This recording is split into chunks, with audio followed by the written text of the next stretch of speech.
Selamat datang di seri pembelajaran hukum lingkungan bersama saya Francisca Romana Harjiatni.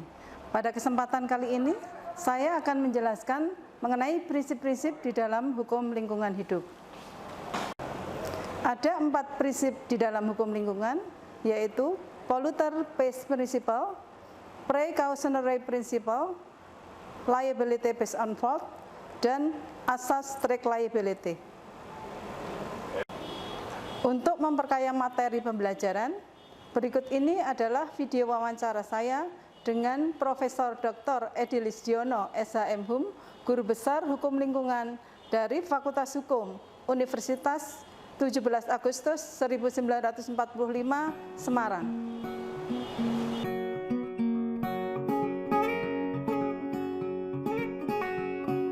Selamat pagi para mahasiswa. Saat ini saya berada di kampus Fakultas Hukum Universitas 17 Agustus 1945, Semarang. Saya akan menemui Profesor Dr. Edi Listiono, SHM-Hum, pakar hukum lingkungan dari Universitas 17 Agustus 1945, Semarang. Yuk, ikuti aku.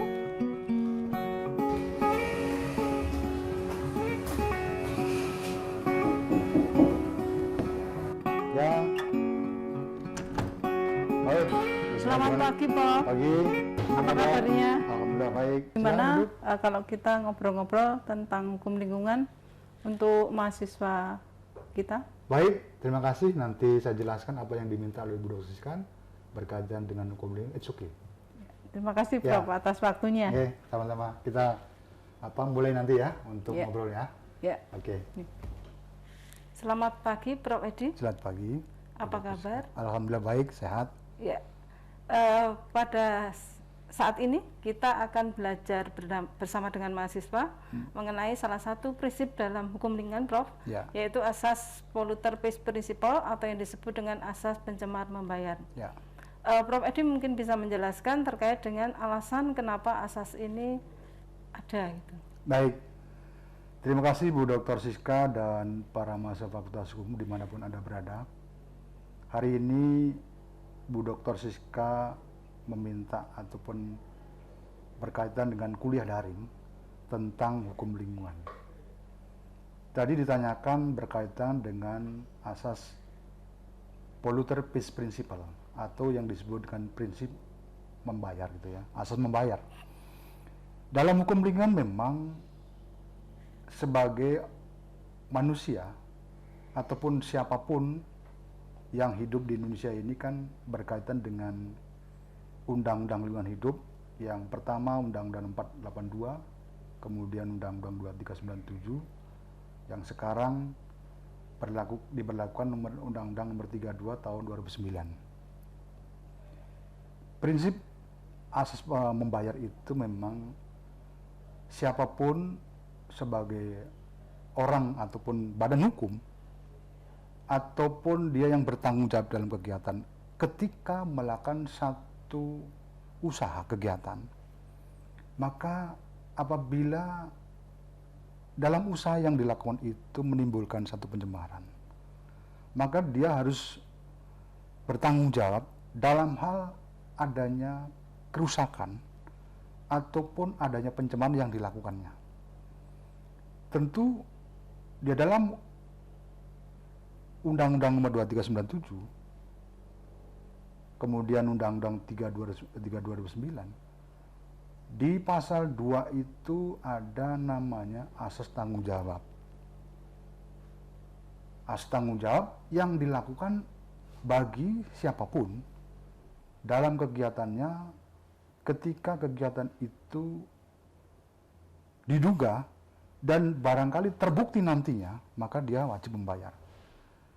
Ketika ada pencemaran berarti dia melakukan satu pemulihan dalam kondisi yang semula. Nah, ini yang memang ada asas atau prinsip pencemar membayar. Bagi mahasiswa memang ataupun bahkan ketika terjadi dalam kasus perdata misalkan, di sana prinsip pencemar membayar itu mau tidak mau memang hal yang paling mendasar itu berapa sih yang harus dibayar. Dan itu pun harus diputuskan oleh pengadilan ketika ada semacam satu kasus yang terjadi. Dan ketika diputuskan pengadilan itu pun harus pasti berapa yang harus dibayar atau dalam keadaan memulihkan dalam keadaan semula, kembali ke keadaan semula. Tetapi kasus yang ada di Indonesia itu rasa-rasanya banyak yang terjadi, tetapi ada beberapa satu yang dilakukan, tetapi banyak sekali yang tidak dilakukan dalam kondisi yang semula, ataupun prinsip pencemaran itu di samping duitnya itu dalam rangka untuk mengembalikan kondisi yang semula. Nah ini yang para mahasiswa juga harus tahu berapa yang atau bagaimana untuk membayar. Nah prinsip pencemar membayar itu sudah ada di dalam Undang-Undang 32 yang sampai sekarang tetap berlakukan. Tadi ada beberapa kasus yang tidak dilakukan dengan baik. Nah itu kira-kira kalau misalkan pada posisi siapa yang bertanggung jawab, maka mau tidak mau ya pelaku usaha yang bersangkutan, dia bertanggung jawab untuk mengembalikan pada posisi yang semula. Pertanyaan adalah bagaimana, apakah kemudian kalau tidak tercapai ataupun tidak dilakukan bagaimana? Ini mestinya putusan memang harus ditaati. Tetapi ada beberapa putusan yang mohon maaf sekali tidak ditaati dengan baik. Barangkali ada beberapa contoh yang kalaupun misalkan pada satu daerah tertentu, misalkan ada di Bangka, kemudian di Kalimantan, terjadinya kerusakan. Mestinya pengadilan ataupun negara itu memberikan satu mempublish kepada masyarakat atau mahasiswa khususnya Fakultas Hukum, kira-kira penanggung jawab terhadap pelaku usaha tadi apakah betul-betul menjalankan isi putusan itu. Nah persoalannya adalah pada sisi kerugian. Kerugian itu bisa kerugian yang bersifat rusaknya kondisi alam, rusaknya kondisi tanah, ataupun terjadi karena unbalance atau kualitas udara yang baik, jelek, ataupun juga termasuk kualitas air yang jelek. Ini persoalan yang sangat-sangat mendasar ketika ada putusan yang sifatnya sudah final dan juga sudah inkravan gewisde, tentu di situ ada semacam satu kejelasan dari pihak pemerintah sendiri siapa-siapa yang sudah melakukan satu kegiatan mengembalikan pada posisi yang semula. Nah kerugian ataupun yang sifatnya kerugian material ataupun kerusakan lingkungan itu harus betul-betul disampaikan pada masyarakat dan juga pada mahasiswa Fakultas Hukum. Nah dalam rangka itulah kemudian bagaimana sebenarnya prinsip itu apakah diberlakukan dengan baik. Saya kira ada yang dilakukan, ada yang belum gitu. Ini yang tentu kepada mahasiswa nanti berkaitan itu pula bagaimana sebenarnya tentang ada semacam satu asas liability based on fault dan juga ada strike liability. Nah nanti barangkali dipertanyakan lebih lanjut, tetapi tentang kerugian ataupun kerusakan lingkungan itu maka bagi pelaku usaha dia mesti bertanggung jawab kalau sudah dinyatakan bersalah dan dia memang bukan bersalah lagi. Kalau ketika kemudian ada semacam kegiatan yang betul-betul melakukan kerusakan, ya dia bertanggung jawab secara mutlak dalam Undang-Undang 3 2009. Itu kira-kira. Ya, terima kasih Prof penjelasannya. Tadi disampaikan Prof bahwa prinsip membayar ini tidak hanya membayar ganti kerugian berupa uang kepada pihak yang dirugikan, tapi juga membayar intinya berupa tindakan untuk memulihkan fungsi lingkungan hidup.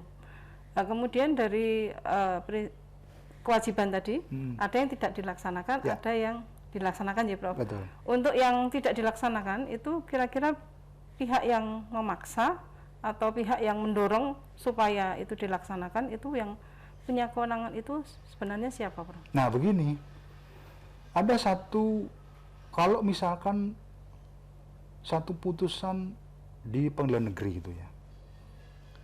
Kalau putusan yang sudah mempunyai kekuatan hukum tetap atau inkravan gewisde, maka pihak pemerintah misalkan, ataupun walhi yang menggugat. Karena kan masyarakat melalui walhi bisa, karena ada class actionnya di situ. Ketika masyarakat yang terkena dampak akibat dari kegiatan oleh pelaku usaha, ataupun badan hukum, ataupun perorangan, ataupun siapapun, dan kalaupun kemudian pengadilan sudah memutus inkraben gewisde, dan ada pertimbangan atau dalam petitum itu menyatakan bahwa dia wajib melakukan satu pembayaran kerugian berupa material uang misalkan, ataupun perintah untuk menjalankan, memulihkan kembali pada posisi semula terhadap kerusakan tanah ataupun kerusakan lahan misalkan. Maka mau tidak mau kalau nggak dijalankan, ya tentu sebagai penggugat itu sendiri minta kepada pengadilan supaya betul-betul dia menjalankan pada isi putusan itu. Bahkan mereka enggak. Ya memang putusan perdata itu nggak bisa dipidana, itu nggak boleh. Tetapi bagaimana ketika berkaitan dengan pembayaran ini? Mau nggak mau? Maka bagi pihak yang mengajukan terhadap gugatan kerusakan lingkungan itu, maka penggugatnya bisa minta kepada pengadilan untuk mengeksekusi. Ini yang menjadi perhatian kita semuanya, termasuk pada posisi yang berikutnya. Itu kira-kira. Ya, berarti upayanya adalah meminta kepada pengadilan. Baik, jadi perlu saya tambahkan atas pertanyaan dari Ibu Dr. Siska tadi, tentang prinsip penyebab pembayar itu ada ketentuan hukumnya. Di dalam pasal 87 Undang-Undang 32 2009 itu jelas kok. Siapapun sebagai orang yang melakukan satu pencemaran, pasal 87 itu diberlakukan untuk membayar dalam pengertian berupa materialnya dan sekaligus pengembalian dalam kondisi yang semula. Itu kira-kira Bu Siska. Ya, terima kasih Prof atas penjelasannya. Ya. Dari penjelasan yang disampaikan Prof Edi, dapat disimpulkan bahwa putusan pengadilan harus dijalankan sepenuhnya. Jika pihak yang dinyatakan bertanggung jawab menyebabkan pencemaran tidak memenuhi putusan pengadilan, maka masyarakat sebagai pihak yang dirugikan bisa meminta pengadilan untuk menekan pihak tersebut melakukan putusan pengadilan.